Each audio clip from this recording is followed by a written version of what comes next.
Good morning, dear viewers. We have with us C. Sika ma'am, Commissioner, Department of Commercial Tax, Government of Karnataka. Welcome, ma'am. Good morning. Good to have you here. Thank you. It's my pleasure to be here. Ma'am, let me begin by asking, what is your overall experience in terms of choice of speakers participating in this event, choice of panel topics, and your overall experience of attending this event? So it's a very well organized summit. State of Rajasthan and ELEATS have done a very wonderful job. A variety of speakers have been called from all over the country. So that takes care of the diversity. Both North India and South Indian speakers are there.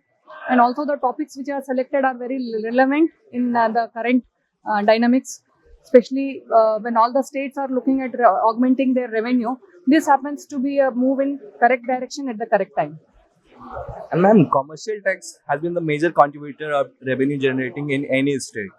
What more can be done to augment the other tax base like stamp duty or non-tax revenue?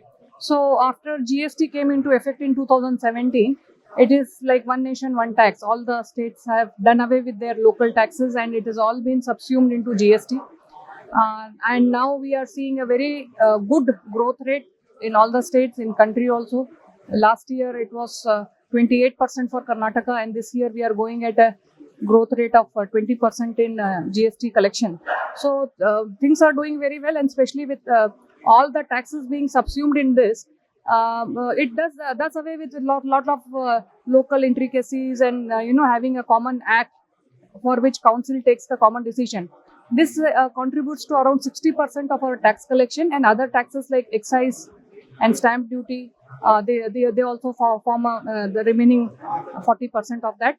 So my focus area today is on obviously GST, and I would be talking about how data analytics can be used to augment our collection in GST.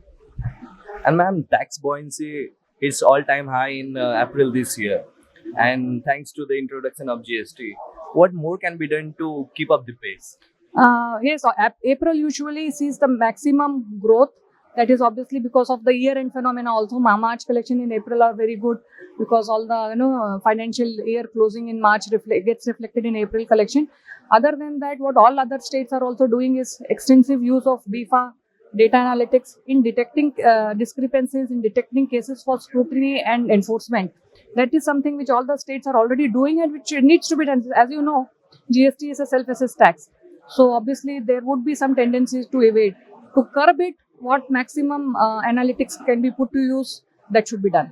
I would like to talk about any take dividend initiative taken in government of Karnataka with regards to revenue management. We have taken a lot of initiatives, and in fact, there is a detailed presentation which I am going to make. The important ones being, obviously, we have set up a SAW, that is Service Analysis Wing, at head office, which detects these cases for scrutiny to the field officers. Second, in elections also, we implemented e-arm to do vigilance on freebies which move during election times. Other than that, also we have done a lot of new innovative investigations, which case studies I'll be presenting in detail in the speak.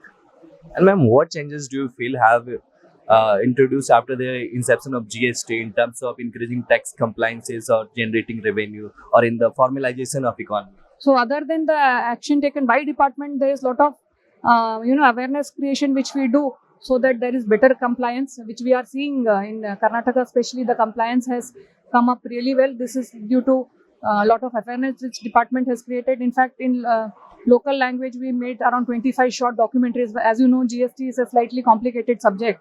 It was difficult for our traders and dealers and industry to understand.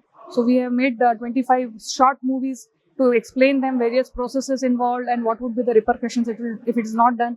Other than that, we also have a 24/7 call center where we address all the issues which there is, and we have regular interaction with the trade, monthly interaction, especially when something new comes up like e-invoices, anything new comes up, we try to create awareness amongst them. So that has led to good compliance. Last question, ma'am. How can we leverage technology for further streamlining the revenue ecosystem to fail the national? So I think technology is the key. GSTN has done a lot of interventions using AI and ML, and they have bettered their analytics, by which we are getting very good results. Other than their tools of BIFA, We also have something which Karnataka NIC has driven, which is GST Prime. It is also gives a very good 360-degree profile of the taxpayer. So these are some of the tools which one should put to use to do our best. Yeah. Thank you, ma'am. Thank you for sharing your valuable input. Thank you. Thank